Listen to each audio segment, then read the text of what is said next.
So as you can see, I'm using a slightly different setup today. I'm using my, well, just zoom out to have a look. This is the latest Apple 16 Pro Max front camera. I'm going to do the whole video using front camera because I think the camera itself is actually better than before. So but yeah, you'll be the judge of it. But anyway, I mounted the whole thing on the Falcon tripod, which I also going to make a separate review for because I think this thing's worth a video on its own. I mean, I've done so many tripods in the past, but this is actually quite special.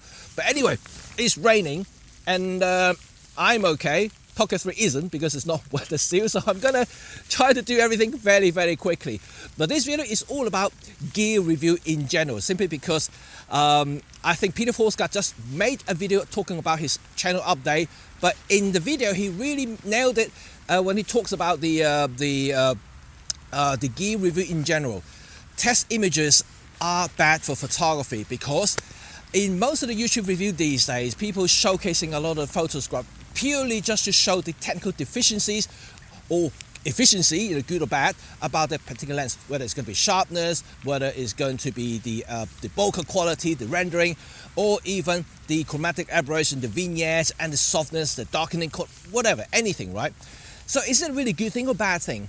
I think what he's trying to say is that a lot of the review really concentrate on technical capabilities of the lenses and the gear, less so about the photography themselves, which is, I think in general, is quite lacking in the YouTube space these days.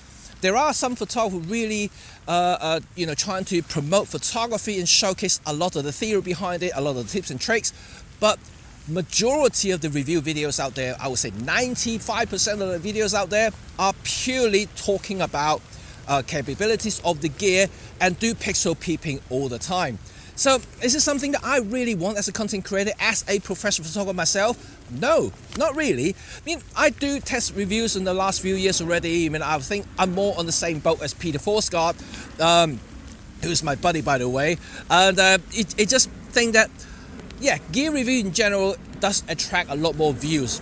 Because, when they're new, people just trying to Google and find out more about them. And of course, if you are intending to learn a little bit more about the lens, intending to buy the lens or the camera, you will want to find out more about them, all the good or the bad about them.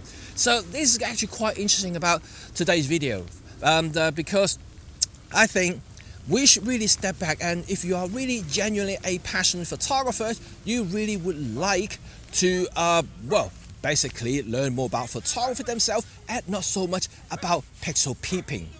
So I changed the location a little bit because, we see some swans behind me and the rain has kind of stopped, so I can step outside of the covered area a little bit. But anyway, I'm still trying to do this as quickly as possible because I don't know when the rain is going to fall back again. So let's go back to the topic which was talking about reviews in general. What do you guys think about what Peter Forsgard has said, or what I just said really, is about, are we really too focused on gear?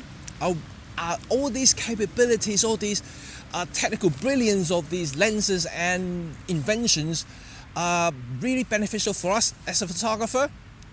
I think to a certain degree, yes, but if you don't master the fundamentals, you don't master the art of photography, if you don't master what they really mean to us as a photographer and videographer, the storytelling side of it, the composition, the use of light, the understanding of light, it really means nothing. All of these technologies there, no matter how sharp your lenses are, no matter how many frames per second you can shoot with your camera, how many buffer that can hold, how many photographs you can take at the same time, all of these mean absolutely nothing.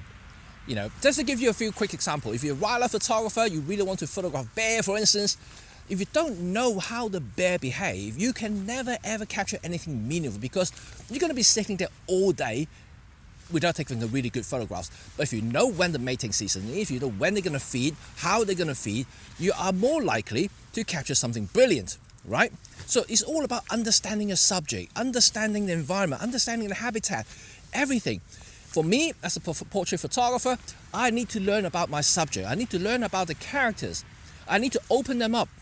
So this is something I really hope that a lot more photographers would understand and also appreciate contents like Peter Forsgard, and something that perhaps I've made in the past. I mean, I've made a series of educational videos, and most of them, to be quite honest, weren't viewed as much as they should be, or as much as I was hoping, because I thought a lot of photographers would be interesting and keen to learn more about those photography, because I think that, you know, this is something is lacking in general. I mean, there are channels like the Art of Photography. You know, this is one of the channels that I used to follow for a long time. But in the last few years, he has turned himself into a reviewer. So it's not so much about art of photography anymore, even though the channel is still called the Art of Photography, but there's nothing arty about it. So I'm a little bit disappointed in his content lately. So it's not something that I've been watching anymore. You know, like he just seems to get all the latest gear, just like most of the YouTube reviewers anymore. And of course, Tone, you know, Tone is always about gear reviews and things like that. And I think his content is a little bit biased in general, and so I stopped watching them years ago as well. So it's going to be really difficult. You know, something that if you want something technical, you know, probably DP Review is the only channel I watch these days. All the others are either for entertainment purposes, like camera conspiracies and things like that. You know, there are less, you know, videos about general photography, the art of photography, the actual concepts behind it. The eyes, the photographic eyes is actually pretty good, and there are other channels. I'm going to put some links down below in the description, so you can check them out as well. So these channels are valuable for us photographic community. This is something I also try to do in the past, which I'm also trying to impose in the future as well. Something that I already started, I just have to continue with it, but I haven't made one for quite a while now. Maybe I should continue, but I'm going to put the link in the description as well for this playlist that I made. It's called the Photography 101, and also learning different focal lengths, so you can feel free to check them out. I have loads of sample images that are in there that is taken from my professional jobs, not review sample images. So that's it.